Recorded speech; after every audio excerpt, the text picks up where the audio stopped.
Hello everyone, good evening. আজকে হচ্ছে বুধবার আর ঘড়ি কাটাতে বাজে এখন বিকাল 6টা। তো এখন থেকেই ব্লগটা শুরু করলাম তোমাদের সাথে নিয়ে, সঙ্গে নিয়ে।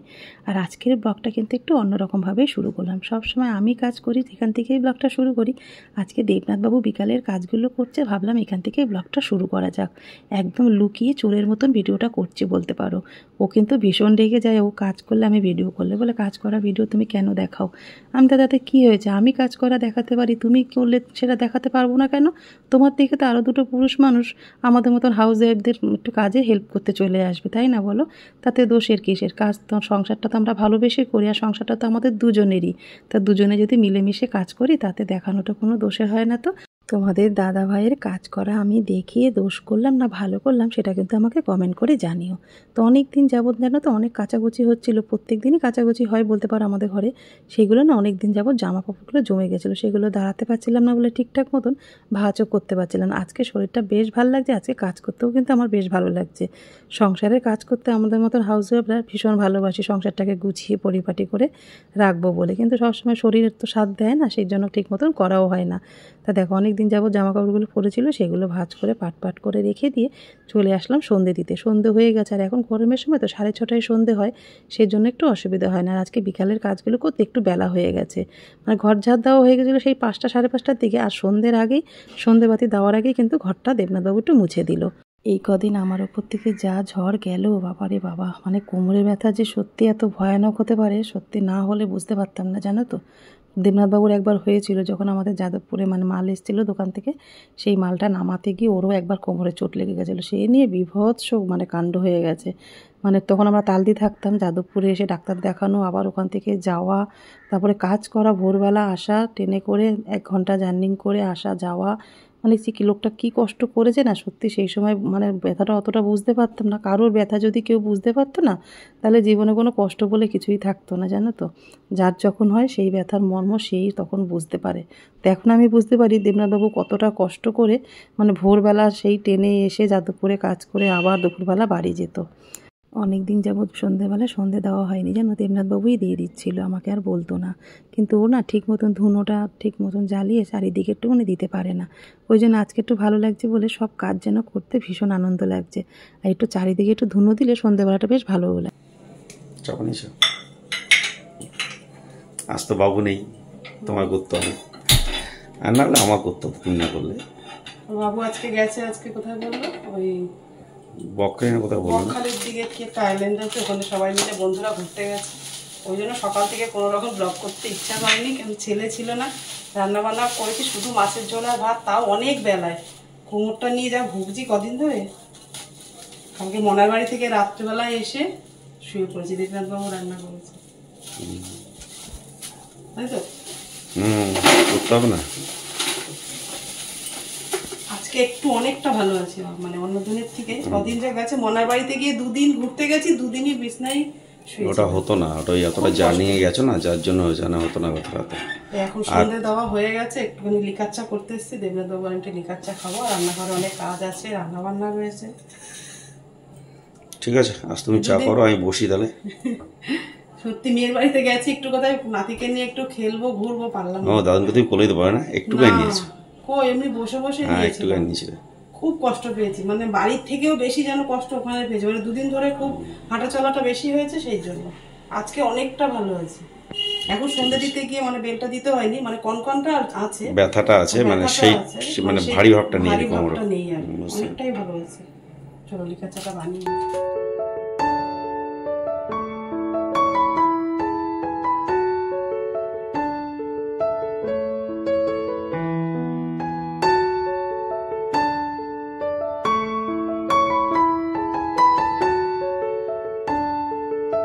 দেখো চা করা হয়ে গেছে। আর সকালে যে বাজারগুলো নিয়ে এসেছিলো না, আলু পেঁয়াজ, তারপর আরও অনেক সবজি নিয়ে এসেছিলো, সবজিগুলো ফ্রিজে রাখা হয়েছে, আলু পেঁয়াজটা ঢালা হয়নি, তাই এগুলো আলু আর পেঁয়াজটা ভালো করে গুছিয়ে রেখে দিলাম। দিয়ে এবার দুজনে একটু চা খেয়ে নেবো। আজকে একটু মা আসার কথা আছে, মা আসলে না মানে আমার তো একটু হেল্প হয়, তার থেকে বেশি হেল্প হয় একটু দেবনাথবাবু একটু আরাম পায়, জানো তো। ওরও বাইরে ঘরে সমানে কাজ করতে না ওরও একটু কষ্ট হয়ে যায়, ও একটু হাঁপিয়ে ওঠে। মানে সেই ভোরবেলা যাওয়া, দোকানদারি করা, আবার মার্কেটে যেদিন যাওয়া থাকে সেদিন মার্কেটে গেলে অনেকটা বেলা হয়ে যায়, চাপ হয়ে যায়। তারপরে বাড়িতে এসে আবার আমাকে দেখা, সংসারের কাজ, অনেকটাই ওর কষ্ট হয়ে যায়। বলে না হয়তো, কিন্তু আমি তো বুঝতে পারি, তাই না, ওর কষ্টটা। তা মা আসলে কী বলতো, 3 বেলা একটু পুজোটা যদি দেয় তাহলে আমার মানে দাঁড়িয়ে থেকে রান্নাবান্নাগুলো করতে অতটা অসুবিধা হয় না। তা দেখো, সিরিয়াল দেখতে দেখতে এবার রান্নাঘরের কিছু কাজ কিন্তু আমি এগিয়ে নেবো। আজকে তোমাদের সাথে রান্নাঘরের কিছু প্রয়োজনীয় কাজ আমি যেভাবে গুছিয়ে পরিপাটি করে রাখি সেগুলোই কিন্তু তোমাদের সাথে শেয়ার করব। এই কাজগুলো যদি গুছিয়ে করে রাখা যায়, একদিন একটু কষ্ট হবে বা একদিন একটু সময়টা বেশি লাগবে, কিন্তু সারা সপ্তাহ ধরে কিন্তু তুমি খুব আরাম করতে পারবে আর রান্নাঘর থেকে অনেকটা সময়ও বের করে রাখতে পারবে। এই কাজগুলো গুছানো থাকলে দেখবে চট জলদি কিন্তু রান্নাবান্নাগুলো করে নিতে পারবে। তা দেখতেই পেলে 1 থালা মতো লঙ্কা কিন্তু বোটা ছাড়িয়ে ধুয়ে ভালো করে মিক্সার জারে অনেকটা লঙ্কা বেটে নিয়েছি। আমরা হেসে খেলে কিন্তু 15 দিন ভালো মতন চলে যাবে। কাঁচা লঙ্কা বাটা হয়ে গেছে, আর দেখো আদা কিন্তু ছাড়িয়ে ভালো করে ধুয়ে পরিষ্কার করে আদাটাও কিন্তু আমি একবারের জন্য বেটে রেখে দেবো। আর মশলাগুলো যদি রেডি করা থাকে না, দেখবে রান্নাঘরে রান্না করতে কিন্তু বেশিক্ষণ সময় লাগে না। তা দেখো এগুলো হয়ে গেছে। আমি কিছু কিন্তু ধনেপাতা ধুয়ে ভালো করে জল ঝরিয়ে রেখেছি। একটা কন্টেনারের মধ্যে একটা টিস্যু পেতে নেবো। টিস্যু পাতলে না ধনেপাতা যে এক্সট্রা জলটা থাকে সেটা কিন্তু টেনে যাবে, ধনেপাতাটা কিন্তু অনেক দিন যাবত ভালো থাকবে। তা দেখো ধনেপাতাগুলো রেখে দিয়েছি। তারপরে কিছু টমেটো আমি দানা ফেলে একটু গুঁড়ো লঙ্কা দিয়ে ভালো করে পেস্ট করে রেখে দিলাম। আর কিছু রসুন ছাড়িয়ে নিয়েছি। রসুন ছাড়াতে গেলে, রান্না করতে গেলে অনেকটা সময় লেগে যায়। এইভাবে যদি তোমার রসুনটা ছাড়িয়ে নিয়ে একটা টিস্যুর মধ্যে রেখে দাও, দেখবে অনেক দিন যাবত ভালো থাকে।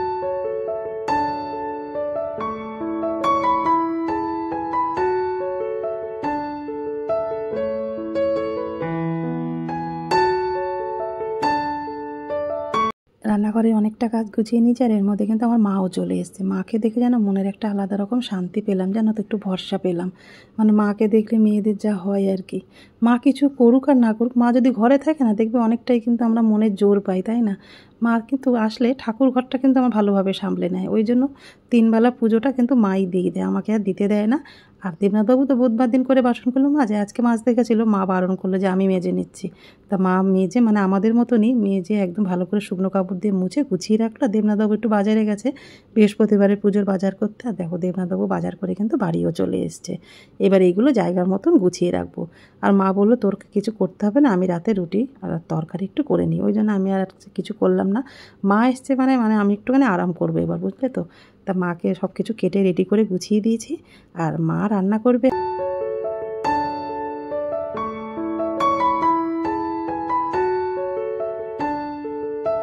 আমাদের কিন্তু রাতে রান্নাবান্না একদম হয়ে গেছে, সেগুলো তোমাদের সাথে কিছুই শেয়ার করতে পারিনি। মা রান্না করছিল, তো মা বললো তুই যা, আমি করে নেবো অল্প একটু রুটি আর তরকারি, তো করে নেবো।